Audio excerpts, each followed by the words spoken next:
Today I'm going to be testing out viral 3-ingredient TikTok recipes to see if they're actually worth making. First up, we're making a 3-ingredient creme brulee, and this video has over 22.5 million views. So he starts off with 2 scoops of vanilla ice cream. They were quite large scoops, so I feel like this is the right amount.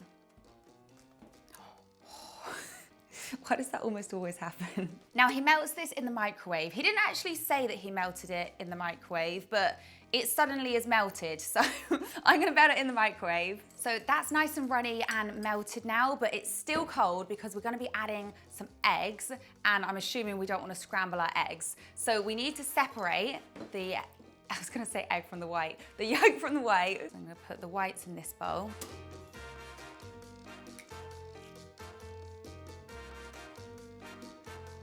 I'm gonna put these in the fridge and I can have them in an omelette tomorrow. Now he whisks this together. There we go, nice and combined. Now he pours his mixture into 2 ramekins. See how even I can get these. That looks pretty even. So now he pours water into the tray and this just lets them cook. I'm literally pouring it onto my table. This helps them cook more evenly. Okay, so he bakes these in the oven for 35 minutes, then refrigerates them for 2 hours. So I'm gonna come back to these ones when they're ready for their topping. Next up, we're making 3-ingredient lemon posset, and this video has 29.9 million views. She starts off by zesting 2 lemons. So I've got my zester here, and we're also gonna use the lemon as a bowl. So I'm gonna try not to file the skin down too much. And I'm also gonna try not to file my fingers either. Okay, so that is our 2 lemons zested. So now I need to cut 3 lemons in half and scoop out the flesh. So I'm gonna slice these vertically down the middle. So she manages to scoop out her lemons with a spoon. So let's give it a go. I just feel like you have to get that sweet spot in between the skin and the flesh. I think I'm gonna switch to my hand, see if I can pull this out. Oh no, I've broken a bit of skin. Okay, so that is our lemon out, but my skin didn't quite survive. Luckily, I do have some more lemons, so I have more attempts. I'm gonna try one that has a full skin on it. I feel like I'm losing half my juice just trying to get this out. I did it, it's perfect. Okay, so we have our 6 lemon bowls here. These 2 didn't quite make it. And we've got the flesh here, so I'm gonna dice this up. Now she puts the diced lemon into a sieve and she pushes it through to get all the juice out. I feel like this isn't working very well. I'm gonna do it with my hands. It's actually quite therapeutic. Okay, I think that's all the juice we're gonna get out of there. I'm just gonna go wash my hands. So now she heats double cream or heavy cream in a saucepan with some sugar and the lemon zest. Just gonna give that a little stir to combine it, and then she heats it on a low heat for about 10 minutes until it starts bubbling. Okay, it's bubbling, that means it's ready. So now I'm gonna remove it from the heat and push this away. Now she adds in the lemon juice and whisk this in. And then she strains it again. So I'm just gonna put a sieve over my jug there, that's fine. And this is to get rid of the lemon zest that's in here. Just push that through with the back of the spoon. And now we just pour our mixture into our little lemon bowls. I feel like this is a lot of mixture for these lemons. Okay, so that is all of our lemons filled now, and I have quite a lot of mixture left, so I guess I can probably just put this in the fridge as it is, or pour it into bowls or something, or ramekins. So with our lemons, she says to put them in the fridge for about 3 hours to set. So I'm gonna come back to these later and we'll do a taste test. Next up, we have a 3-ingredient Nutella croissant, and this has over 13.6 million views. So she starts by rolling out puff pastry. I assumed I would catch it. Caught that one. Now she spreads Nutella all over the pastry. Got a nice big blob of it. She did a couple of spoonfuls. I say spoonful as if that's a regular sized spoon. So she spreads it all the way out to the edges. I think I might have a little bit too much Nutella. Oh well. Now she folds it in half. Now she uses a pizza cutter to slice it into long triangles. I could make a mini one out of that end piece.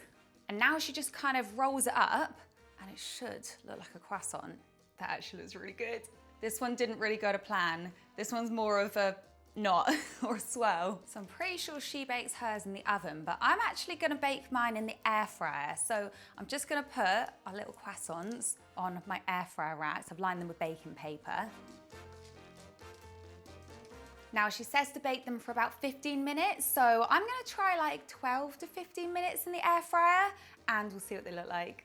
I'm excited for these. Our croissants are out of the air fryer, and I totally forgot one of the ingredients. I forgot to egg wash them. Hence why these ones are a bit pale and they're just not shiny. I mean, it's fine. They still turned out okay. I would say these are a little bit undercooked and these ones are definitely overcooked. So I did these ones first and I did them for 12 minutes at 200 and this is what they turned out like. So I dropped the temperature to 180 and did these for 10 minutes, but they probably needed 12. So anyway, I'm gonna dust them with icing sugar. I believe this is an optional ingredient. Bit of icing sugar fixes everything, you know? I definitely feel like this one looks the best. So let's give them a taste test. Oh, it's so hot. That is really good. I mean, how can you go wrong with puff pastry and Nutella? And I actually think the shapes turned out really good as well. So excusing my own mistakes of not using egg wash and deciding to use the air fryer instead of the oven, I'm gonna give these an 8.5 out of 10. So this next recipe is a 3-ingredient watermelon sorbet, and it has 5.2 million views. So they start by dicing up a watermelon. So they just cut it in half, then they cut off the skin. I just did it with a knife, and then you dice it up from there into like 1-inch cubes. Then you pop it in a freezer bag and you just freeze it until it's fully frozen. I actually froze mine overnight, so we're ready to go. So I've got my good blender out, so I'm gonna pour in all of the watermelon. I actually saw in the comments, they said they used a seedless watermelon. I did not know that was a thing. I would buy one of those because I don't like the seeds. They also add in a squeeze of lime, and they use agave, but they also said you could use honey, so I'm gonna add honey because that's what I had in my cupboard. And then we blend until it turns into a sorbet, hopefully. I've got a big chunk in there that's stuck. Okay, let's pour it into a bowl. It's not very smooth. Just gonna like press it down a bit to see if we can get a better texture. So that kind of looks like a sorbet texture. Now that I've kind of pushed it together a little bit, I'm just gonna do a taste test straight out the bowl. I'm gonna try and get a bit with no seeds in. Oh, it's so cold. Whew. Oh my gosh, that's so cold. I don't really know how I feel about it, to be honest. I find it quite tasteless, but to be fair, that could be my watermelon. Their watermelon looked a lot juicier and a lot more red than mine looked. Overall, I'm not a huge fan of this one. It's just very icy. Like the texture isn't great. It might just be my blender or I don't know. But I'm gonna give this a 4 out of 10. Next up, we have an M&M cookie cake, and this video has over 11.6 million views. So she starts by pouring some M&Ms into a bowl. She didn't say how many, but it looked like a lot. Then she cracks 2 eggs into the M&Ms. Now, I'm not gonna lie, I don't have much faith in this recipe. In what world are we mixing eggs into M&Ms? Interestingly, these yolks are quite different colors, even though they're from the same pack or box. Eggs come in boxes. She uses a fork to mix it. Surely this is just rage bait. So my eggs are turning blue and all the color is coming off the M&Ms. This is looking really nice. Now she adds in a vanilla cake box mix. Actually, I think they use a white cake, but we don't have white cake in the UK, so vanilla is pretty much the same. I do love white cake though. Whenever I go to America, that is the cake I pick, or strawberry cake. So tip that into our bowl. And then she folds it in with a spatula. Oh no. We're gonna have a green cookie, aren't we? You know what? It smells quite nice. So our cookie dough is actually green. Now I'm gonna scoop it into a cake tin. My cookie dough is a lot firmer than theirs. Oh, I assume our cake box mixes are the same weight as they are in America. I didn't actually check that, but ours definitely feels a lot more thick. So I'm just trying to press this out to the edges. I don't know how hers wasn't green. Like, how did the color not come off the M&Ms? So anyway, she puts more M&Ms on top. So now she bakes it in the oven for about 25 minutes. So that's what I'm gonna do. And then we'll be back for the taste test. This is what our cookie cake is looking like. So I baked it for 25 minutes and I've let it cool fully. So let's take it out the tin. It's cracking. Let me run something around the edge. Okay, take two. Okay, there we go. That's all it needed. This looks awful. It looks so dry. Okay, let's cut it up. It doesn't look as bad inside as what I thought it was gonna look like, but it is very green. Okay, the moment of truth. Does it taste as bad as it looks?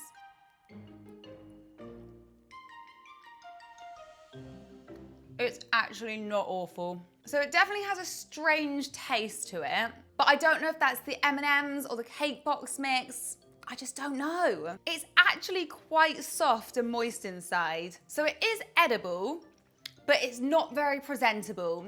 I won't be bringing this to a dinner party anytime soon, but I would say it's actually slightly tastier than the watermelon sorbet was.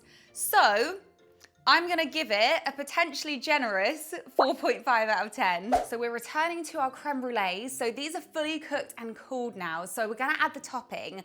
So he actually made a caramel for the topping, but I'm gonna use an even easier method and I'm just literally gonna blowtorch some brown sugar on top. Just gonna sprinkle an even layer of brown sugar over them. There we go. Now let's fire them up.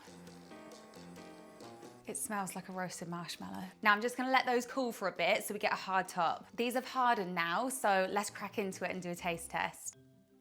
That actually looks pretty good, you know. It's really yellow inside.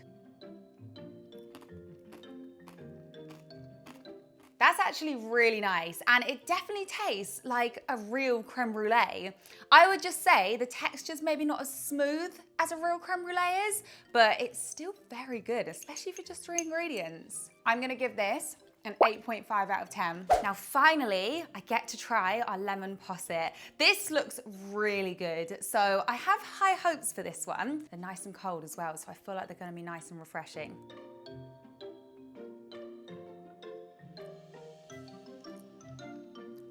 Oh my gosh, that's incredible. It tastes like a lemon cheesecake. It's super creamy and cold, but also quite indulgent as well. If you like lemon cheesecake, you definitely have to try this.